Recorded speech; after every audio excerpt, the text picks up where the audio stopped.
So like I don't know how big is the wild there is Yes. still. So like for those future eagles that will be released, like how do you determine if uh you know If it's it will be released territory. on that area or that. So yes, good question. So for our reintroduction program, so it's not about we breed eagle and then we can release right away. Lots of planning go into that, and not only Philippine Eagle Foundation involved, but LGU, national governments, the ENR.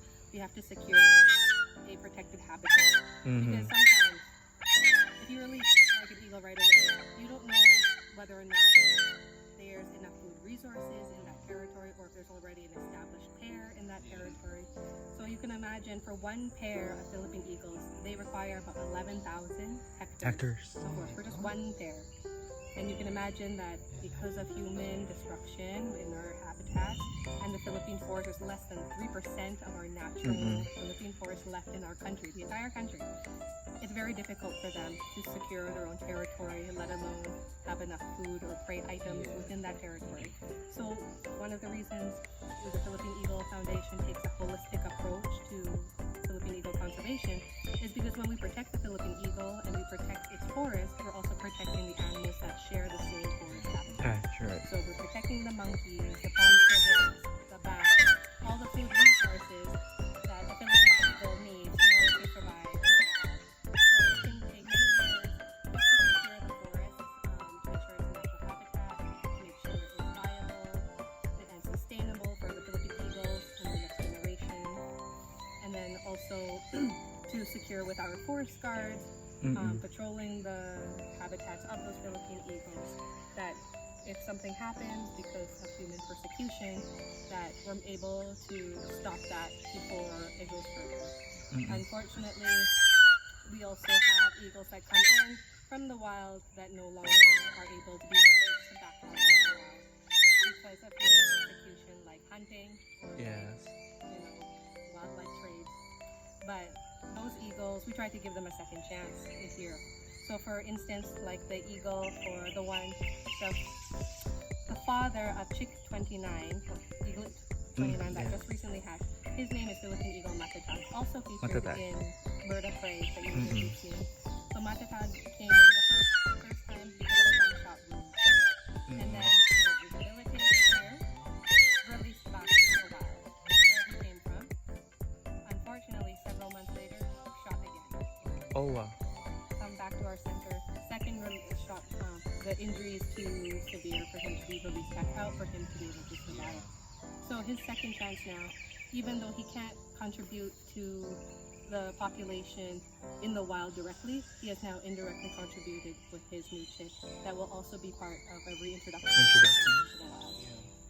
So a lot of components and factors that go into Philippine eagle conservation, me being one of them, helping the species before they go extinct is through this method of artificial breeding. And do we not have law for people like that go hunting or like? Yes, there are laws established. We have the Philippine Protection Act, government has sanctions and penalties for those perpetrators that do happen to hurt our Philippine eagles.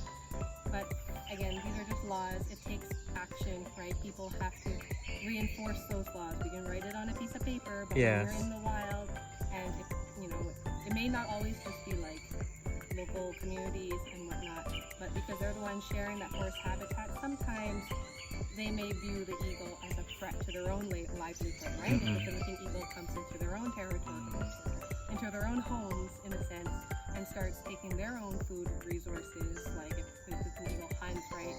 So we have to also work with those local communities to protect the Philippine eagles and have them understand the reason why we want to protect them, because not everyone understands, this is our national bird. But why is it our national bird?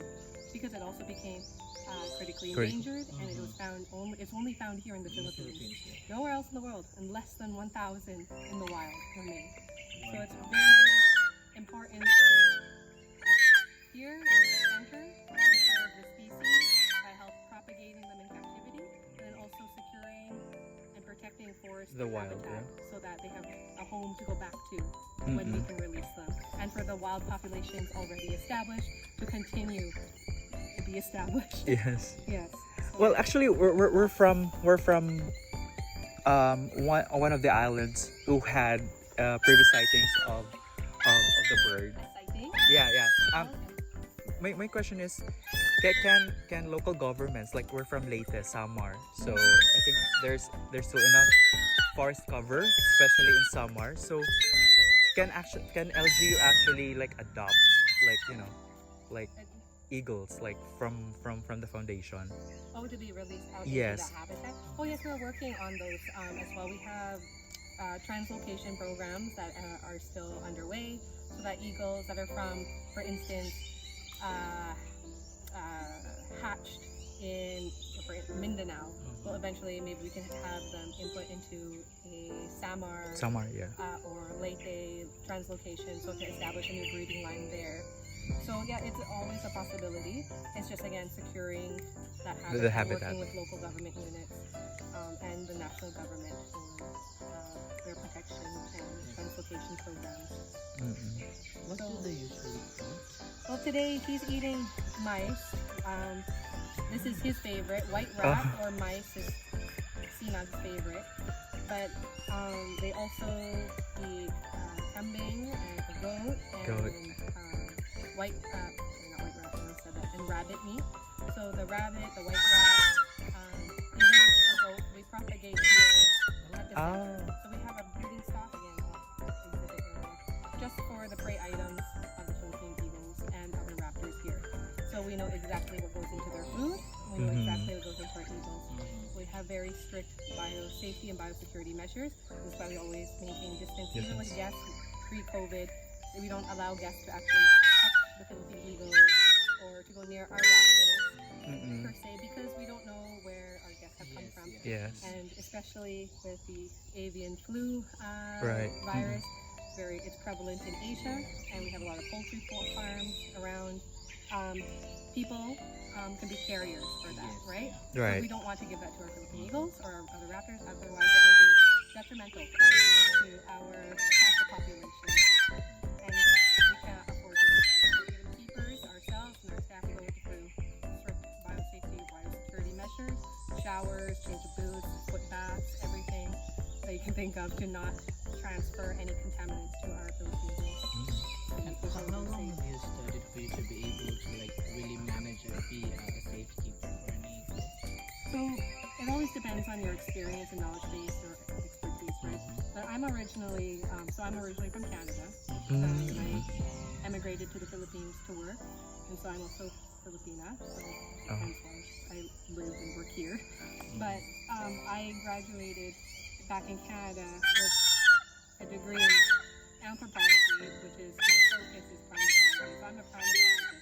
I study non-human primates, the monkeys, which are also under my care.